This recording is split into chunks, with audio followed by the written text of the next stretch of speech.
Welcome to Slash Detroit for Saturday, November 16th, 2013. Today's episode is brought to you by the crazy things that come out of Toronto Mayor Rob Ford's mouth. Mayor Ford, Detroit would like to thank you for making our politicians look normal in comparison. Oh, and the last thing was Olivia Gondak. It says that I wanted to eat her pussy, Olivia Gondak. I've never said that in my life to her. I would never do that. I'm happily married. I've got more than enough to eat at home. How much chop could a chop shop chop if a chop shop's clocked by cops? Well, hopefully none. Now, a 5-year veteran of the Detroit Police Department has been arrested for operating a chop shop and receiving and concealing a stolen vehicle. Officer Devin Payton has been suspended without pay after he was caught working in the shop during a routine business inspection. Payton was released on a $5,000 bond. In 2012, the two houses that made up the Imagination Station burned. In October, a fire destroyed the Heidelburg Project's OJ House. And as of this Tuesday, the Heidelburg Project's House of Soul is also gone in a suspicious fire. The project will respond with increased security, lights, and surveillance equipment to protect the remaining houses that make up the popular East Side art installation. On Wednesday, the Michigan Emergency Loan Board approved the 30-year deal to lease Belle Isle to the Michigan Department of Natural Resources. In February, Belle Isle will become Michigan's 102nd state park, with promises of improved maintenance, more staff, tighter security, and better facilities. The deal has been criticized by some Detroiters for lacking specific commitments from the state, but the state says it's not in a position to make spending promises when the legislative branch controls the purse strings. As residents' license plates come up for renewal, they will need to purchase the $11 per year recreation passport to enter the island, which will enrage Joanne Watson and Brenda Jones. That's okay though, no one wants them at their picnic anyways.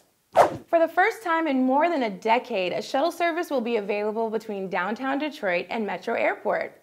The Shuttle Company of America will soon charge about $40 round trip and operate up to 5 vehicles. Tourism officials and domestic travelers are currently getting jacked for between $45 and $60 one way. Detroit Bikes has temporarily shut down its factory with the stated goal of allowing sales to catch up to production.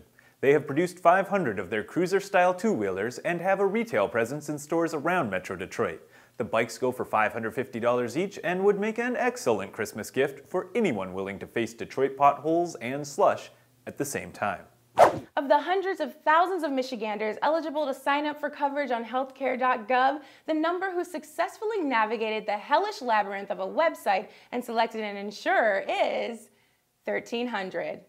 White House officials are still asking for continued patience with a promise the website will be fully fixed by the end of this month.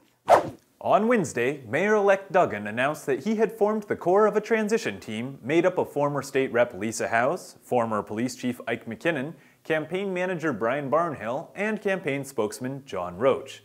A new website, transitiondetroit.org, has launched and is accepting applications to volunteer in the city or to apply to serve in the Duggan administration. On Thursday, Kevin Orr approved a $275,000 budget for the transition team, implying that Duggan might get a chance to be a real mayor after all. Chicago developer Bill Holt's $2 million bid for the Packard plant has been canceled after he failed to pay it. Holtz will lose the $200,000 in non-refundable deposits he paid to string the county along. The new winning bidder, Peruvian developer Fernando Palazuelo, is expected to purchase the property for about $405,000. 2 companies have been selected to privatize trash pickup in the city of Detroit. The privatization is expected to save the city $6 million per year, expand curbside recycling, and make bulk trash pickup monthly. Former garbage collectors will be offered positions with the private companies and will get $17 to $18 per hour, which is slightly more than they make now. The Teamsters Union warns that the private companies may look to raise their rates once the public option is no longer viable. Casting for Star Wars Episode 7 is in full swing and you may have a starring role. Disney is holding an open casting call this Sunday at the Somerset Inn from 12 p.m. to 5 and is on the hunt for a young male and female lead. You know, I can see why Detroit is on their casting list. Ben told me he passed by Lando Calrissian on his way here today. Or was that a pimp? Was that a pimp, Ben?